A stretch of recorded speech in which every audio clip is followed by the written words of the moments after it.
10ാം ക്ലാസ്സിലെ 5ാമത്തെ ചാപ്റ്ററായ പണവും സമ്പദ് വ്യവസ്ഥയുമാണ് നമ്മളിന്ന് എടുക്കുന്നത്. പണവും സമ്പദ് വ്യവസ്ഥയും. സാധനങ്ങളും സേവനങ്ങളും കൈമാറ്റം ചെയ്യപ്പെടുന്നതിന് സ്വീകരിക്കപ്പെടുന്ന എന്തിനേയും പൊതുവെ പണമെന്ന് വിളിക്കാം. സാധന സേവന കൈമാറ്റങ്ങൾ വേഗത്തിലാക്കിയതും വിശേഷീകരണം സാധ്യമാക്കിയതും പണമാണ്. ഉദാഹരണത്തിന്, റബ്ബർ ഉൽപ്പാദിപ്പിക്കുന്ന കർഷകർക്ക് അതിൻ്റെ ഉൽപ്പാദനത്തിൽ മാത്രം ശ്രദ്ധ കേന്ദ്രീകരിക്കാൻ കഴിയുന്നത് അവരുടെ ഉൽപ്പന്നമായ റബ്ബർ പണരൂപത്തിൽ മാറ്റാൻ കഴിയുന്നതുകൊണ്ടും ആ പണം ഉപയോഗിച്ച് അവർക്കാവശ്യമുള്ള മറ്റ് സാധനങ്ങളും സേവനങ്ങളും വാങ്ങാൻ കഴിയുന്നതും കൊണ്ടാണ്. ഈ പാരഗ്രാഫിൽ പറയുന്നത് സാധനങ്ങളും സേവനങ്ങളും കൈമാറ്റം ചെയ്യുമ്പോൾ നമ്മൾ സ്വീകരിക്കുന്ന എന്തും പണമാണ്.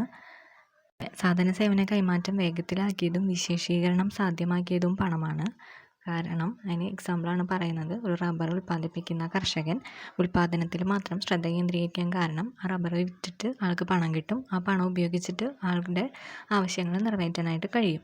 അതാണ് പറയുന്നത്.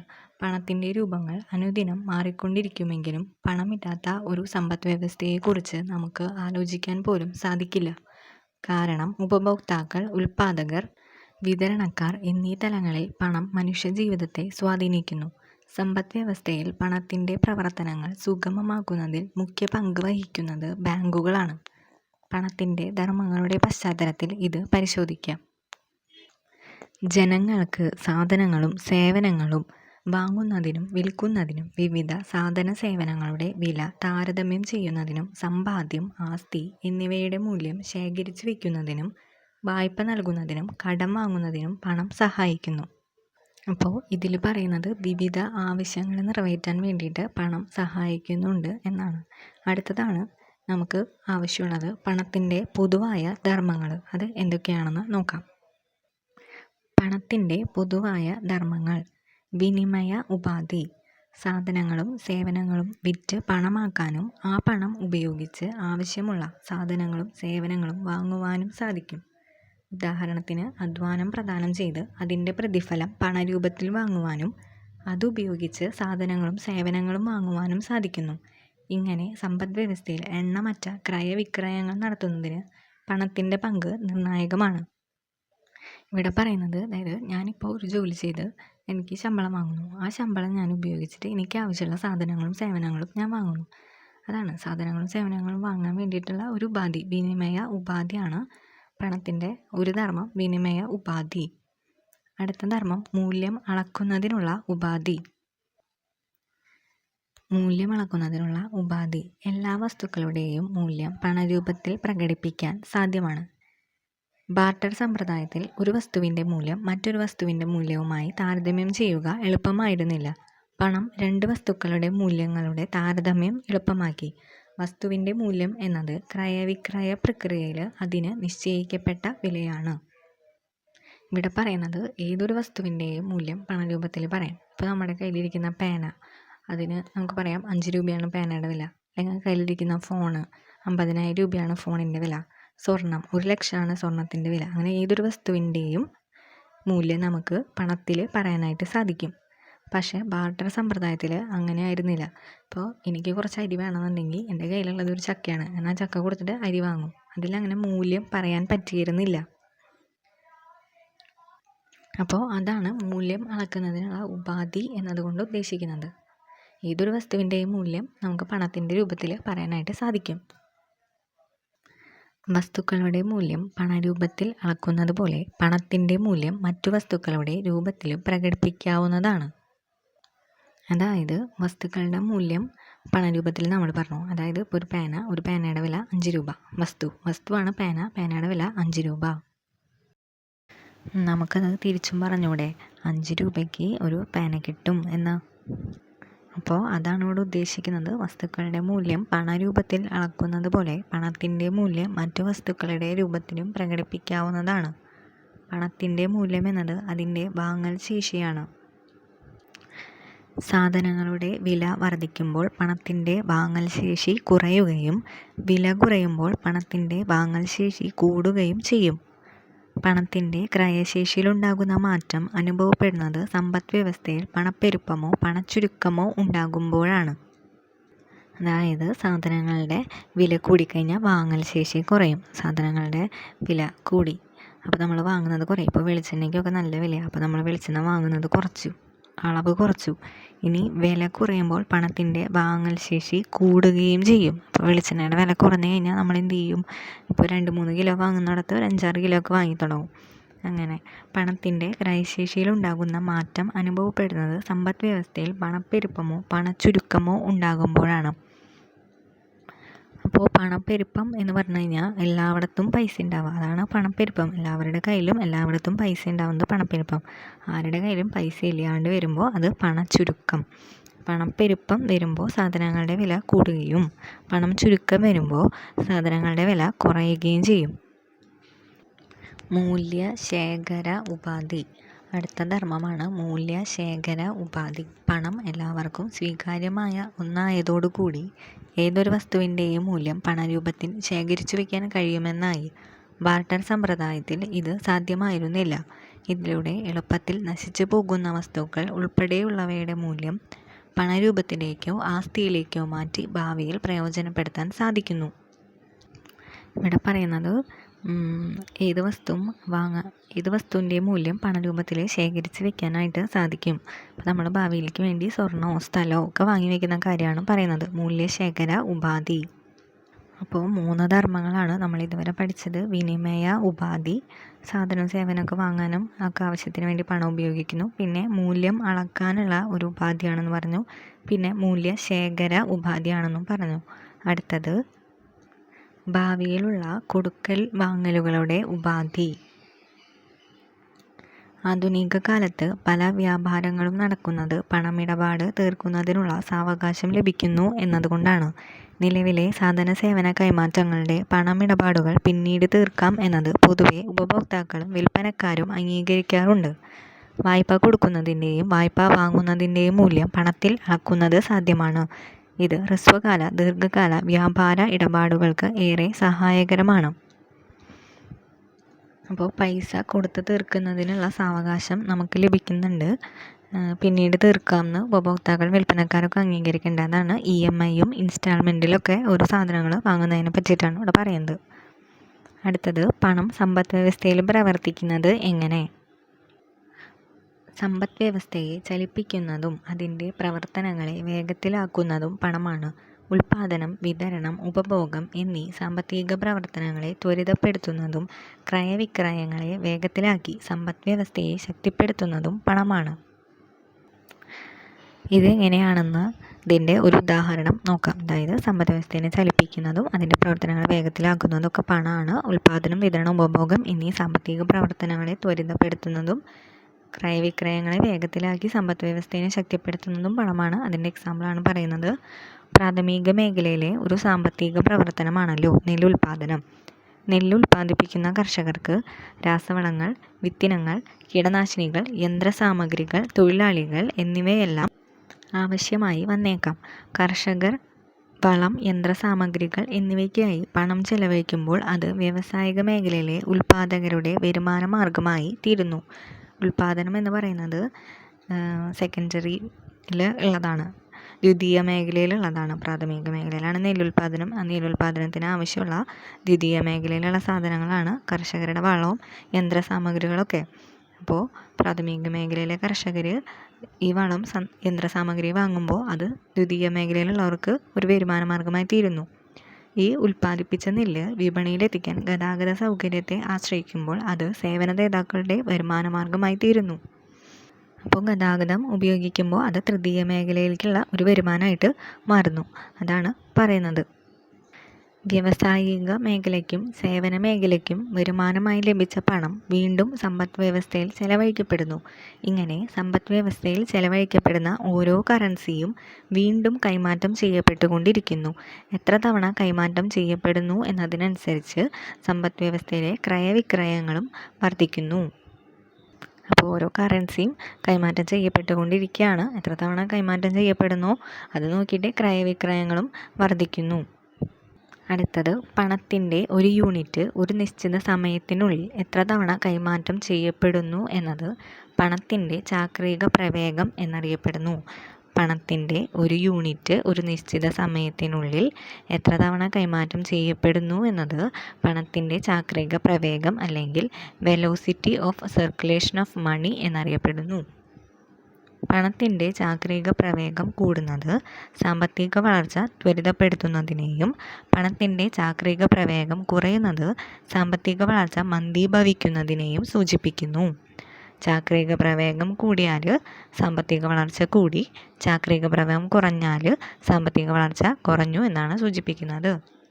വളർച്ചാ നിരക്ക് കൂടിയ സമ്പദ്വ്യവസ്ഥയിൽ ഉൽപ്പാദകർക്കും ഉപഭോക്താക്കൾക്കും കൂടുതൽ പണം ചെലവഴിക്കാൻ സാഹചര്യമുള്ളപ്പോൾ, വളർച്ചാ നിരക്ക് കുറഞ്ഞ സമ്പദ്വ്യവസ്ഥയിൽ ഉൽപ്പാദകർക്കും ഉപഭോക്താക്കൾക്കും കുറച്ച് പണം മാത്രമേ ചെലവഴിക്കാൻ സാഹചര്യമുണ്ടാവുകയുള്ളൂ. പണമിടപാടുകൾ സുഗമമാക്കുന്നതിലും സാമ്പത്തിക പ്രവർത്തനങ്ങൾ ക്രമീകരിക്കുന്നതിലും പ്രധാന പങ്ക് വഹിക്കുന്നത് ബാങ്കുകളും ധനകാര്യ സ്ഥാപനങ്ങളുമാണ്. ഓരോ രാജ്യത്തിനും അതിൻ്റേതായ ബാങ്കിങ് സംവിധാനം നിലവിലുണ്ട്. ഇന്ത്യയിലെ ബാങ്കിങ് സംവിധാനം നമുക്ക് പരിചയപ്പെടാം. പണവും കേന്ദ്ര ബാങ്കും. നമ്മുടെ രാജ്യത്ത് പ്രചാരത്തിലുള്ള കറൻസികളുടെയും നാണയങ്ങളുടെയും ഉറവിടം ഏതാണ്? ഈ പണത്തിൻ്റെ എല്ലാം അധികാരി ആരായിരിക്കും? ഓരോ രാജ്യത്തും അതത് രാജ്യത്തിൻ്റെ കേന്ദ്ര ബാങ്കുകളായിരിക്കും ഈ പണത്തിൻ്റെ എല്ലാം അന്തിമ അധികാരി. ഇന്ത്യയുടെ കേന്ദ്ര ബാങ്ക് റിസർവ് ബാങ്ക് ഓഫ് ഇന്ത്യയാണ്. RBI ആണ് ഇന്ത്യയുടെ കേന്ദ്ര ബാങ്ക്. റിസർവ് ബാങ്കിൻ്റെ തലവൻ റിസർവ് ബാങ്ക് ഗവർണറാണ്. റിസർവ് ബാങ്കിൻ്റെ തലവൻ എന്ന് പറയുന്നത് റിസർവ് ബാങ്ക് ഗവർണറാണ്. നിലവിലെ ഗവർണറാണ് Sanjay Malhotra. 1934 reserve bank of India act പ്രകാരം 1935 ഏപ്രിൽ 1 കൊൽക്കത്തയിൽ സ്ഥാപിതമായ റിസർവ് ബാങ്കിൻ്റെ ആസ്ഥാനം 1937 മുംബൈയിലേക്ക് മാറ്റി. അപ്പോൾ 35 തൊട്ടിട്ട് കൊൽക്കത്തയായിരുന്നു ആസ്ഥാനം, എന്നാൽ 37 മുംബൈ ആണ് ആസ്ഥാനം റിസർവ് ബാങ്കിൻ്റെ. 1949 RBI ദേശസാൽക്കരിക്കപ്പെട്ടു. സമ്പദ് വ്യവസ്ഥയിലെ ബാങ്കുകൾ, ബാങ്കേതര ധനകാര്യ സ്ഥാപനങ്ങൾ എന്നിവയുടെ പ്രവർത്തനം നിയന്ത്രിക്കുന്നതും ഏകോപിപ്പിക്കുന്നതും കേന്ദ്ര ബാങ്കാണ്. റിസർവ് ബാങ്കിൻ്റെ ധർമ്മങ്ങളാണ് നോക്കുന്നത്. റിസർവ് ബാങ്കിൻ്റെ ആദ്യത്തെ ഒരു ധർമ്മമാണ് കറൻസി അച്ചടിച്ചിറക്കുന്നു. 1934 reserve bank of India act പ്രകാരം നാണയങ്ങളും 1 രൂപ നോട്ടും ഒഴികെയുള്ള എല്ലാ കറൻസികളും അച്ചടിച്ചിറക്കാൻ അധികാരമുള്ളത് റിസർവ് ബാങ്ക് ഓഫ് ഇന്ത്യക്കാണ്. അപ്പോൾ 34 RBIയുടെ ആക്ട് പ്രകാരം നാണയവും 1 രൂപ നോട്ടും ഒഴിച്ച് ബാക്കി എല്ലാ നോട്ടുകളും അച്ചടിച്ചിറക്കുന്നത് RBI ആണ്. നാണയങ്ങൾ, 1 രൂപ നോട്ട് എന്നിവ അച്ചടിച്ചിറക്കുന്നത് ഇന്ത്യ ഗവൺമെൻറ്റിൻ്റെ ധനകാര്യ മന്ത്രാലയമാണ്. 1 രൂപയും നാണയങ്ങളും അച്ചടിച്ചിറക്കുന്നത് ധനകാര്യ മന്ത്രാലയം. കറൻസികൾ രൂപകൽപ്പന ചെയ്യുക, സുരക്ഷാ സവിശേഷതകൾ ഉൾപ്പെടുത്തുക, അച്ചടിച്ച് വിതരണം ചെയ്യുക എന്നീ ധർമ്മങ്ങളും നിർവഹിക്കുന്നത് റിസർവ് ബാങ്ക് ഓഫ് ഇന്ത്യയാണ്. അപ്പോൾ കറൻസികൾ രൂപകൽപ്പന ചെയ്യുക, സുരക്ഷാ സവിശേഷതകൾ ഉൾപ്പെടുത്തുക, അച്ചടിച്ച് വിതരണം ചെയ്യുക, അതൊക്കെ റിസർവ് ബാങ്കിൻ്റെ ധർമ്മങ്ങൾ തന്നെയാണ്. ഇന്ത്യ ഗവൺമെൻറ്റിൻ്റെ ഉടമസ്ഥതയിലുള്ള നാസിക്, മഹാരാഷ്ട്രയിലുള്ള നാസിക്, ദേവാസ് മധ്യപ്രദേശ് എന്നിവിടങ്ങളിലെ പ്രസ്സുകളിലും ഭാരതീയ റിസർവ് ബാങ്കിൻ്റെ ഉടമസ്ഥതയിലുള്ള ഭാരതീയ reserve bank note Mudran ലിമിറ്റഡിൻ്റെ Mysore, കർണാടകത്തിലെ സാൽബോണി, പശ്ചിമ ബംഗാൾ എന്നിവിടങ്ങളിലുമുള്ള പ്രസ്സുകളിലുമാണ് കറൻസി നോട്ടുകൾ അച്ചടിക്കുന്നത്. അപ്പോൾ കറൻസികൾ അച്ചടിക്കുന്നത് ഇന്ത്യ ഗവൺമെൻറ്റിൻ്റെ ഉടമസ്ഥയിലുള്ള നാസിക്കിലെയും ദേവാസിലെയും പ്രസ്സിലും, അതുപോലെ RBIയുടെ ഉടമസ്ഥയിലുള്ള ഭാരതീയ റിസർവ് ബാങ്ക് നോട്ട് മുദ്രൺ ലിമിറ്റഡിൻ്റെ മൈസൂരിലും അതുപോലെ സാൽബോണി എവിടങ്ങളിലുള്ള പ്രസ്സിലുമാണ് കറൻസി നോട്ടുകൾ അച്ചടിച്ചിറക്കുന്നത്. നാണയങ്ങൾ നിർമ്മിക്കുന്നത് ഇന്ത്യ ഗവൺമെൻറ് ഉടമസ്ഥതയിലുള്ള മുംബൈ, ഹൈദരാബാദ്, കൊൽക്കത്ത, നോയിഡ എന്നിവിടങ്ങളിലെ മിൻറ്റുകളിലും ആണ്. മിൻറ്റ് എന്ന് പറഞ്ഞാൽ നാണയം അച്ചടിക്കുന്ന സ്ഥലമാണ്. അപ്പോൾ കറൻസികൾ പറഞ്ഞു, നാസിക്, ദേവാസ്, അതുപോലെ RBIയുടെ കീഴിലുള്ള മൈസൂര്, സാൽബോണി അവിടങ്ങളിലെ പ്രസ്സിലൊക്കെയാണ്. നാണയങ്ങളാണെങ്കിൽ മുംബൈ, ഹൈദരാബാദ്, കൊൽക്കത്ത, നോയിഡ അവിടങ്ങളിലെ ഒക്കെ മിൻറ്റിലാണ് നാണയം അച്ചടിക്കുന്നത്. ഒരിക്കൽ പ്രചാരത്തിലുള്ള കറൻസികൾ ഗവൺമെൻറ് നിർദ്ദേശം കണക്കിലെടുത്ത് റിസർവ് ബാങ്ക് ഓഫ് ഇന്ത്യക്ക് പിൻവലിക്കാം. ഇത് ഡീമോണിറ്റൈസേഷൻ എന്നറിയപ്പെടുന്നു. അതായത് നോട്ടുകൾ പിൻവലിക്കുന്നതിനെയാണ് ഡീമോണിറ്റൈസേഷൻ എന്നറിയപ്പെടുന്നത്. ഡീമോണിറ്റൈസേഷൻ ഇത് ഏറ്റവും ഇമ്പോർട്ടൻ്റ് ആയിട്ടുള്ള ഒന്നാണ്.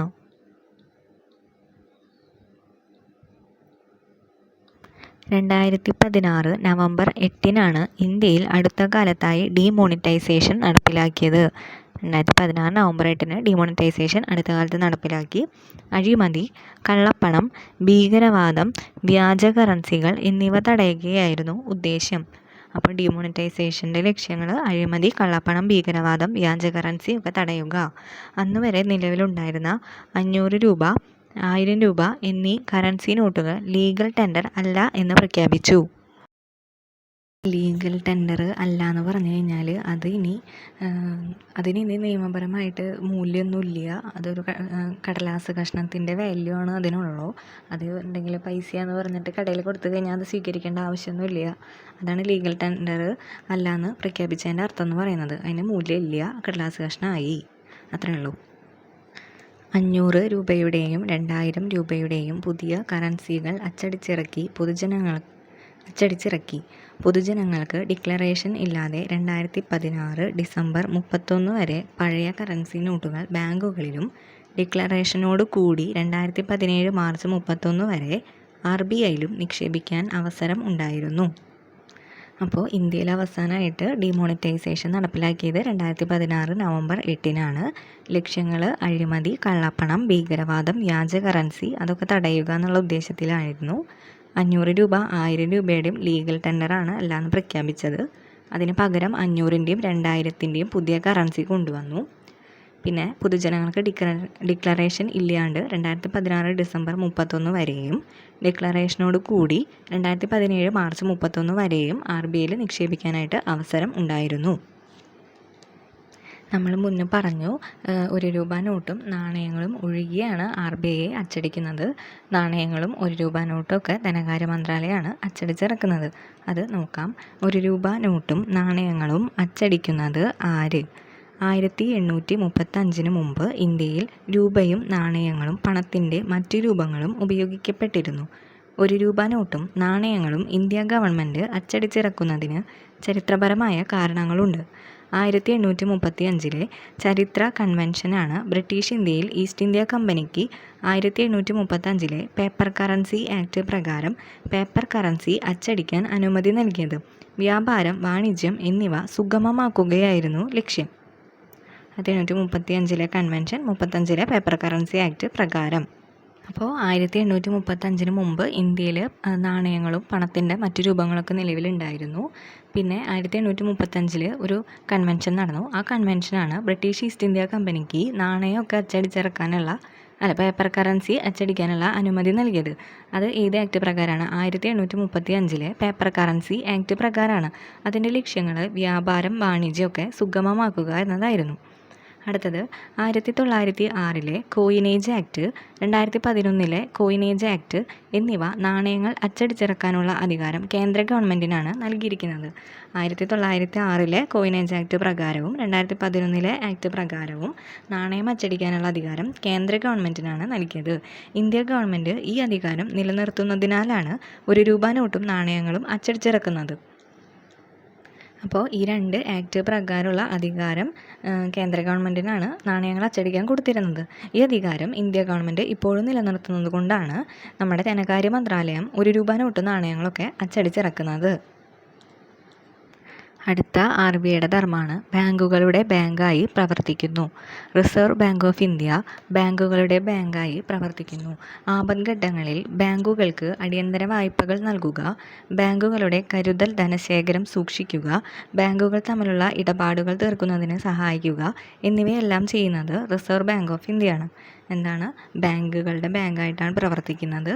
ആപത്ഘട്ടങ്ങളിൽ ബാങ്കുകൾക്ക് അടിയന്തര വായ്പകൾ കൊടുക്കുന്നു, ബാങ്കുകളുടെ കരുതൽ ശേഖരം സൂക്ഷിക്കുന്നു, ബാങ്കുകൾ തമ്മിലുള്ള ഇടപാടുകൾ തീർക്കുന്നതിന് സഹായിക്കുന്നു.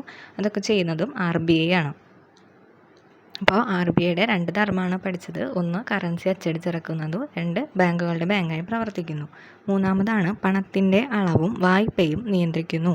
പണത്തിൻ്റെ അളവ് വർദ്ധിക്കുകയും എന്നാൽ ആനുപാതികമായി സാധനങ്ങളുടെയും സേവനങ്ങളുടെയും ഉൽപ്പാദനം വർദ്ധിക്കാതിരിക്കുകയും ചെയ്താൽ സമ്പദ് വ്യവസ്ഥയിൽ കുറച്ച് സാധനങ്ങളും സേവനങ്ങളും കൂടുതൽ പണവും എന്ന അവസ്ഥ സംജാതമാകുന്നു.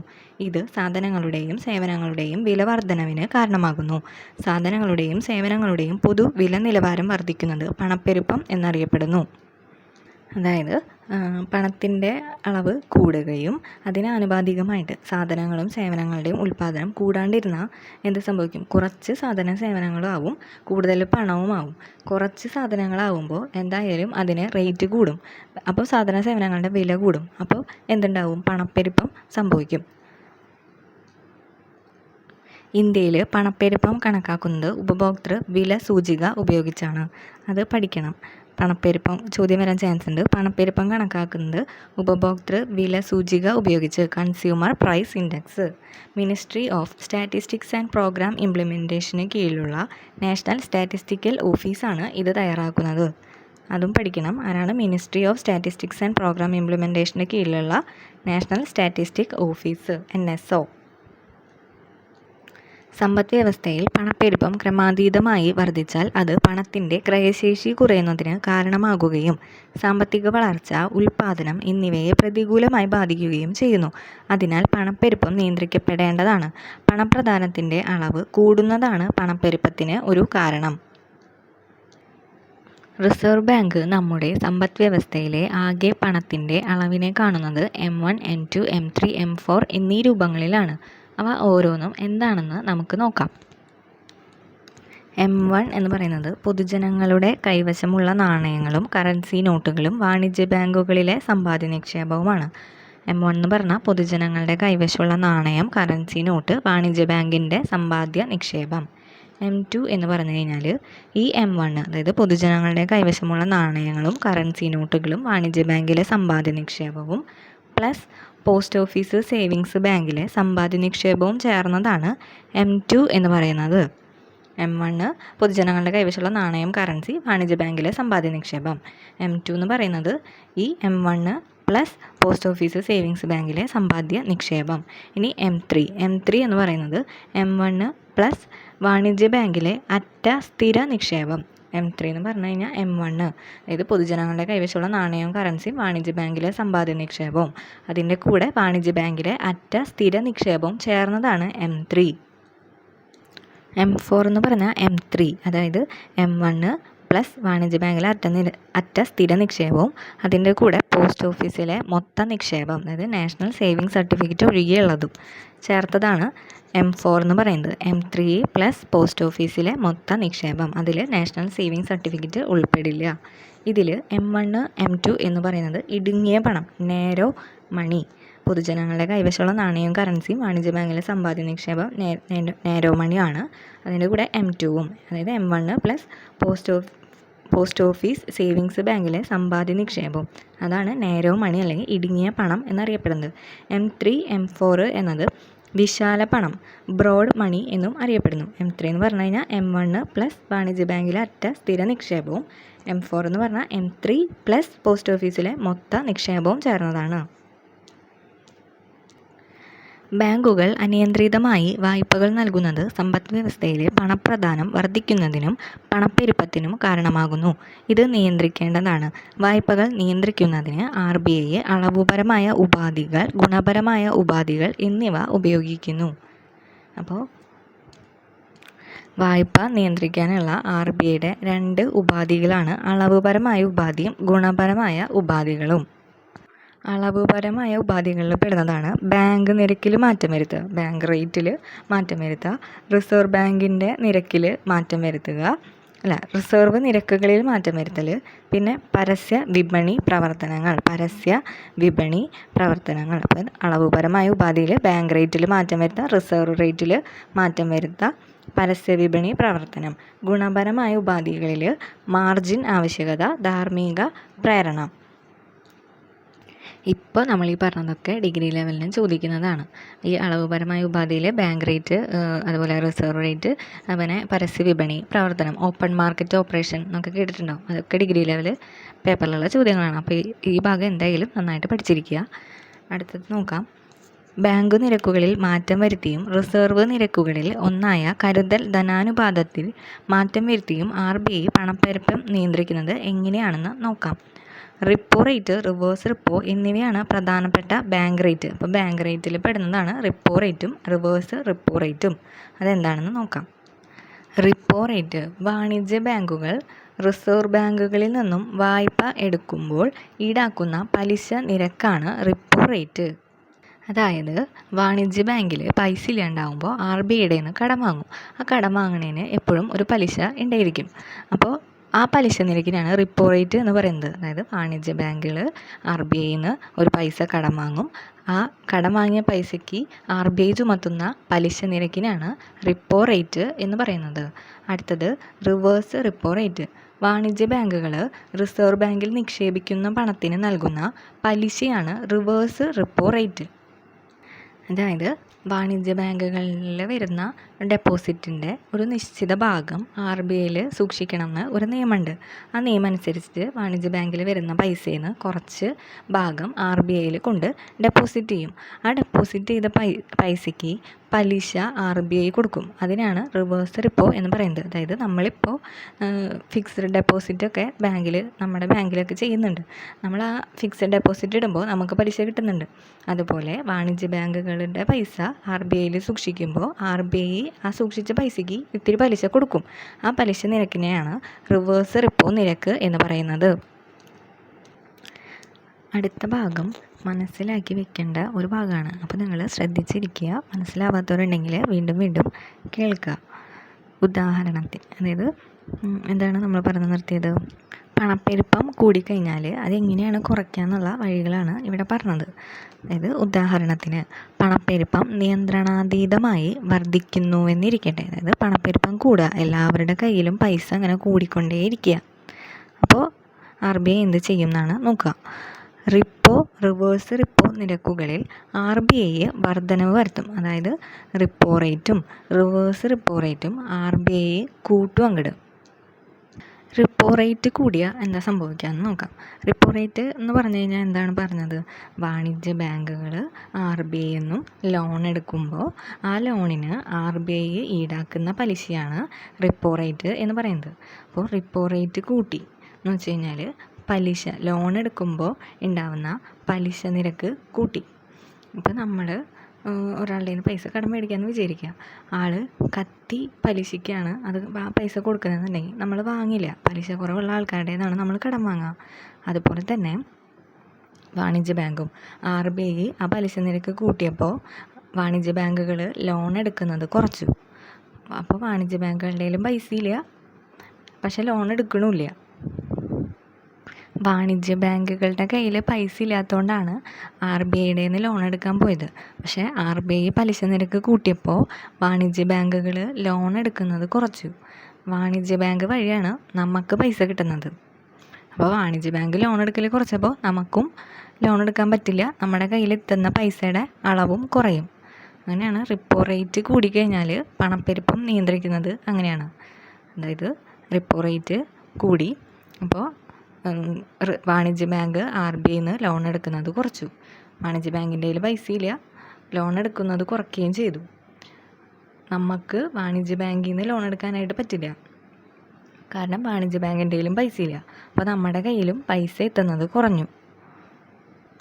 ഇനി റിവേഴ്സ് റിപ്പോ റേറ്റ് കൂടിക്കഴിഞ്ഞാൽ എന്താ സംഭവിക്കുക? റിവേഴ്സ് റിപ്പോ എന്ന് പറഞ്ഞു കഴിഞ്ഞാൽ വാണിജ്യ ബാങ്ക് RBIയിൽ നിക്ഷേപിക്കുന്ന പണത്തിന് നൽകുന്ന പലിശനെയാണ് റിവേഴ്സ് റിപ്പോ എന്ന് പറയുന്നത്.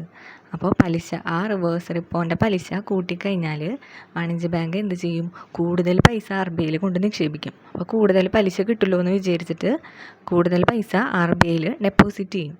അതുവഴി വാണിജ്യ ബാങ്കിൻ്റെ നിന്ന് നമുക്ക് തരാനും പൈസ ഉണ്ടാവില്ല. കാരണം ഉള്ള പൈസയൊക്കെ അവർ RBIയിൽ കൊണ്ട് ഡെപ്പോസിറ്റ് ചെയ്യുന്നതുകൊണ്ട് നമുക്ക് തരാനും പൈസ ഉണ്ടാവില്ല. അപ്പോഴും അവിടെ പൈസയുടെ അളവ് കുറഞ്ഞു.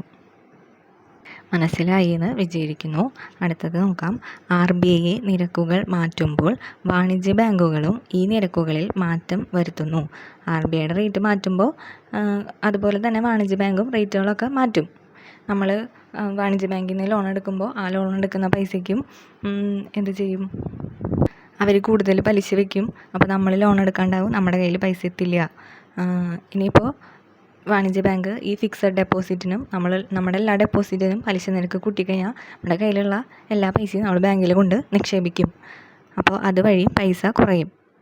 നമ്മുടെ കയ്യിലുള്ള പൈസയൊക്കെ നമ്മൾ ഡെപ്പോസിറ്റായിട്ട് നിക്ഷേപിച്ചാൽ നമ്മുടെ കയ്യിൽ പൈസ ഉണ്ടാവില്ല, അത് ബാങ്കിലായിരിക്കും. അതുവഴി സമൂഹത്തിലെ പൈസ കുറയും.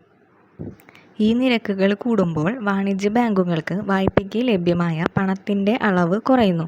അല്ലേ, റിപ്പോ റേറ്റ് കൂടിക്കഴിഞ്ഞാൽ വാണിജ്യ ബാങ്കിന് ലോൺ കിട്ടില്ല. അപ്പം തന്നെ വാണിജ്യ ബാങ്കിൻ്റെ പൈസ കുറഞ്ഞു.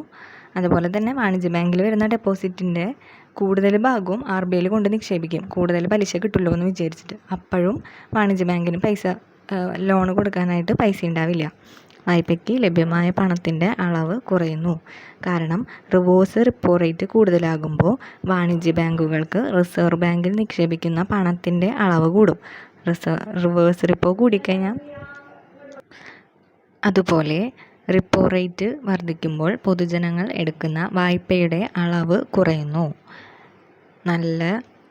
നമ്മളെടുക്കുന്ന ലോണിന് ഉയർന്ന പലിശ നിരക്ക് വന്നാൽ നമ്മൾ പൈസ ലോൺ എടുക്കുന്നത് കുറയ്ക്കും, അതാണ് പറഞ്ഞത്.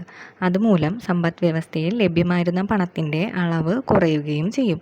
അങ്ങനെ മൊത്തത്തിൽ സമ്പദ് വ്യവസ്ഥയിൽ പണത്തിൻ്റെ അളവ് കുറഞ്ഞു. പലിശ നിരക്ക് വർദ്ധിക്കുമ്പോൾ ജനങ്ങൾ ഉപഭോഗ ആവശ്യത്തിന് കൂടുതൽ പണം ചെലവഴിക്കുന്നതിന് പകരം സമ്പാദ്യ നിക്ഷേപത്തിനായി പണം നീക്കിവെക്കും. പറഞ്ഞില്ലേ, നമ്മൾ റിവേഴ്സ് റിപ്പോ കൂടിക്കഴിഞ്ഞാൽ സമ്പാദ്യ നിക്ഷേപത്തിനായിട്ട് നമ്മൾ കൂടുതൽ പൈസ വയ്ക്കും. അപ്പോൾ നമുക്ക് കൂടുതൽ പലിശ കിട്ടുമല്ലോ എന്ന് വിചാരിച്ചിട്ട്. കാരണം ഉപഭോഗം വേണ്ടെന്ന് വയ്ക്കുന്നത് വഴി ലഭിക്കുന്ന പ്രതിഫലം കൂടുതലാണ്. പൊതുജനങ്ങളുടെ കൈവശമുള്ള പണം വാണിജ്യ ബാങ്കുകളിലേക്കും അവിടെ നിന്നും റിസർവ് ബാങ്കിലേക്കും എത്തുന്നു. സമ്പദ് വ്യവസ്ഥയിലെ പണത്തിൻ്റെ അളവ് കുറയുകയും പണപ്പെരുപ്പം നിയന്ത്രണ വിധേയമാകുകയും ചെയ്യുന്നു. ഇങ്ങനെയാണ് പണപ്പെരുപ്പം നിയന്ത്രിക്കുന്നത്. ഒന്നും ഇത് മനസ്സിലായില്ലെങ്കിൽ ഒരു കാര്യം ആലോചിക്കുക. പണപ്പെരുപ്പം എല്ലായിടത്തും പൈസയായ പണപ്പെരുപ്പം എന്ന് പറഞ്ഞാൽ പണം കൂടുതലാണ്. അപ്പോൾ റിപ്പോ റേറ്റും റിവേഴ്സ് റിപ്പോ റേറ്റും കൂടും എന്നാലോചിക്കുക. ഇനി പണച്ചുരുക്കം വന്നു കഴിഞ്ഞാൽ എന്ത് പറ്റും? ഈ റിപ്പോ റേറ്റും റിവേഴ്സ് റിപ്പോ റേറ്റും കുറയും, അത്ര തന്നെ. അടുത്തത് കരുതൽ ധന അനുപാതത്തിൽ ക്യാഷ് റിസർവ് റേഷ്യോ CRR അതിൽ മാറ്റം വരുത്തിയും റിസർവ് ബാങ്ക് പണത്തിൻ്റെ പ്രദാനം നിയന്ത്രിക്കാറുണ്ട്. ബാങ്കുകൾ നിക്ഷേപമായി സ്വീകരിക്കുന്ന പണത്തിൽ നിന്നും റിസർവ് ബാങ്കിലേക്ക് കരുതൽ ധനമായി സൂക്ഷിക്കേണ്ട പണത്തിൻ്റെ അളവാണിത്. അതായത് വാണിജ്യ ബാങ്കുകളുടെ വരുന്ന ഡെപ്പോസിറ്റിൽ നിന്ന് ഒരു നിശ്ചിത പങ്ക് RBIയിൽ സൂക്ഷിക്കണം എന്നുണ്ട്. ആ സൂക്ഷിക്കുന്ന ഈ പൈസയുടെ അളവിനെയാണ് ക്യാഷ് റിസർവ് റേഷ്യോ അല്ലെങ്കിൽ കരുതൽ ധന അനുപാതം എന്ന് പറയുന്നത്. CRR മാറ്റം വരുത്തിയിട്ടും പണത്തിൻ്റെ പ്രധാനം നിയന്ത്രിക്കും. ബാങ്കുകൾ നിക്ഷേപമായിട്ട് സ്വീകരിക്കുന്ന പണത്തിൽ നിന്നും റിസർവ് ബാങ്കിലേക്ക് കരുതൽ ധനമായി സൂക്ഷിക്കേണ്ട പണത്തിൻ്റെ അളവാണിത്. കരുതൽ ധന അനുപാതം കുറയുമ്പോൾ വായ്പ നൽകുന്നതിന് ബാങ്കുകളുടെ കൈവശമുള്ള പണത്തിൻ്റെ അളവ് വർദ്ധിക്കുകയും വായ്പാ ലഭ്യത കൂടുകയും ചെയ്യുന്നു. അതുവഴി ജനങ്ങളുടെ കൈവശമുള്ള പണലഭ്യത ഉയരുന്നു. എന്നാൽ കരുതൽ ധന അനുപാതം വർദ്ധിക്കുമ്പോൾ വായ്പ നൽകാൻ ബാങ്കുകളുടെ കൈവശമുള്ള പണത്തിൻ്റെ അളവ് കുറയുകയും ഇത് വായ്പാ ലഭ്യത കുറയ്ക്കുകയും ജനങ്ങളുടെ കൈവശമുള്ള പണത്തിൻ്റെ അളവ് കുറയ്ക്കുകയും ചെയ്യും. കരുതൽ ധനാനുപാതം കുറയുമ്പോൾ, അതായത് നമുക്ക് കിട്ടിയ ഡെപ്പോസിറ്റിൻ്റെ, വാണിജ്യ ബാങ്കുകൾക്ക് കിട്ടിയ ഡെപ്പോസിറ്റിൻ്റെ ഒരു നിശ്ചിത പങ്ക് RBIയിൽ സൂക്ഷിക്കണം. ആ RBIയിൽ സൂക്ഷിക്കേണ്ട പൈസയുടെ എമൗണ്ട് കുറഞ്ഞു കഴിഞ്ഞാൽ ബാങ്കുകളുടെ കയ്യിൽ പൈസ ഉണ്ടാവും. അതുവഴി ജനങ്ങൾക്ക് ലോൺ എടുക്കാം. ബാങ്കുകളുടെ കയ്യിൽ പൈസ ഉണ്ടാകുമ്പോൾ വായ്പ ലഭ്യത കൂടും. അങ്ങനെ ജനങ്ങൾക്ക് പൈസ കിട്ടും. എന്നാൽ CRR കൂടിക്കഴിഞ്ഞു, അതായത് വാണിജ്യ ബാങ്കിൻ്റെ കയ്യിലെ പൈസ RBIയിൽ കുറച്ച് കൂടുതലായിട്ട് ഡെപ്പോസിറ്റ് ചെയ്യേണ്ടി വരുമ്പോൾ ബാങ്കുകളുടെ കയ്യിൽ പൈസ ഉണ്ടാവില്ല. അപ്പോൾ ബാങ്കുകൾക്ക് ലോൺ കൊടുക്കാൻ പറ്റില്ല. ജനങ്ങൾക്ക് അപ്പോൾ ലോണില്ലെങ്കിൽ ഞങ്ങളുടെ കയ്യിലും പൈസ വരില്ല. അങ്ങനെ പൈസയുടെ അളവ് കുറയും. അപ്പോൾ പണപ്പെരുപ്പം വരുമ്പോൾ CRRും കൂടും, പണം ചുരുക്കം വരുമ്പോൾ CRR കുറയും. RBIയുടെ അടുത്ത ഫംഗ്ഷനാണ് ഗവൺമെൻറ്റിൻ്റെ ബാങ്കായി പ്രവർത്തിക്കുന്നു. ഇതുവരെ പറഞ്ഞത് കറൻസി അച്ചടിച്ചിറക്കുന്നു, പണത്തിൻ്റെ അളവും വായ്പയും നിയന്ത്രിക്കുന്നു, ബാങ്കുകളുടെ ബാങ്കാണ്. അതുപോലെ ഗവൺമെൻറ്റിൻ്റെ ബാങ്കാണ്. ഗവൺമെൻറ് അക്കൗണ്ടുകൾ സൂക്ഷിക്കുന്നതും ബാങ്കിങ് സേവനങ്ങൾ നൽകുന്നതും ധനകാര്യ മാനേജ്മെൻറ്റ് നടപ്പിലാക്കുന്നതും റിസർവ് ബാങ്ക് ഓഫ് ഇന്ത്യയാണ്. കൂടാതെ ഗവൺമെൻറ്റിൻ്റെ പണനയം, ധനനയം തുടങ്ങിയവയിൽ ഉപദേശം നൽകുന്നതും റിസർവ് ബാങ്കാണ്. ഗവൺമെൻറ് അക്കൗണ്ട് സൂക്ഷിക്കുക, ബാങ്കിങ് സേവനങ്ങൾ നൽകുക, ധനകാര്യ മാനേജ്മെൻറ്റ് നടപ്പിലാക്കുക, ഇതൊക്കെ RBI ആണ്. അതുപോലെ തന്നെ ഗവൺമെൻറ്റിൻ്റെ പണനയം, ധനനയം അതിലൊക്കെ ഉപദേശം നൽകുന്നതും RBI തന്നെ. അതുകൊണ്ടാണ് ഗവൺമെൻറ്റിൻ്റെ ബാങ്ക് എന്നറിയപ്പെടുന്നത്. അടുത്തത് ധനനയം അല്ലെങ്കിൽ ഫിസ്ക്കൽ പോളിസി. നികുതി ചുമത്തൽ, ഗവൺമെൻറ് ചെലവ് അതിനൊക്കെ സംബന്ധിച്ച നയമാണ് ധനനയം അല്ലെങ്കിൽ ഫിസ്ക്കൽ പോളിസി. നികുതി ചുമത്തുക, ഗവൺമെൻറ്റിൻ്റെ ചെലവ് ഇതൊക്കെയായിട്ട് ബന്ധപ്പെട്ട നയമാണ് ധനനയം അല്ലെങ്കിൽ ഫിസ്ക്കൽ പോളിസി. ഇനി പണനയം, മോണിറ്ററി പോളിസി. പണത്തിൻ്റെ അളവ്, പലിശ നിരക്ക് അതിനൊക്കെ സംബന്ധിച്ച നയമാണ് പണനയം. പണത്തിൻ്റെ അളവ്, പലിശ നിരക്ക് അതിനൊക്കെ സംബന്ധിച്ച നയമാണ് പണനയം. ഇമ്പോർട്ടൻ്റ് ആണ്. ഓക്കെ. RBIയുടെ അടുത്ത ഫംഗ്ഷനാണ് വിദേശ നാണ്യ കരുതൽ ശേഖരത്തിൻ്റെ സൂക്ഷിപ്പ്. നമ്മുടെ സമ്പദ് വ്യവസ്ഥയിലെ വിദേശ നാണ്യ ശേഖരം എന്നത് വിദേശ കറൻസികൾ, സ്വർണ്ണശേഖരം എന്നിവയെല്ലാം ചേർന്നതാണ്. ഇതിൻ്റെ എല്ലാം കാവൽക്കാരൻ RBI ആണ്. അതായത് വിദേശ നാണ്യ ശേഖരം എന്ന് പറയുന്നത് വിദേശ കറൻസി, സ്വർണ്ണശേഖരം അതൊക്കെയാണ്. അതൊക്കെ ശേഖരിച്ച് വെക്കുന്നത് RBI ആണ്. അവസാനത്തെ RBIയുടെ ഒരു ഫംഗ്ഷനാണ് റിപ്പോർട്ടുകളുടെ പ്രസിദ്ധീകരണം. ഇന്ത്യയിലെ ബാങ്കിങ് പ്രവണത, പണനയ റിപ്പോർട്ടുകൾ, ഉപഭോക്തൃ സർവേകൾ, RBI ബുള്ളറ്റിൻ, സ്റ്റാറ്റിസ്റ്റിക്കൽ സപ്ലിമെൻറ്റുകൾ തുടങ്ങി വിവിധ റിപ്പോർട്ടുകൾ RBI വിവിധ കാലയളവിൽ പ്രസിദ്ധീകരിക്കുന്നുണ്ട്.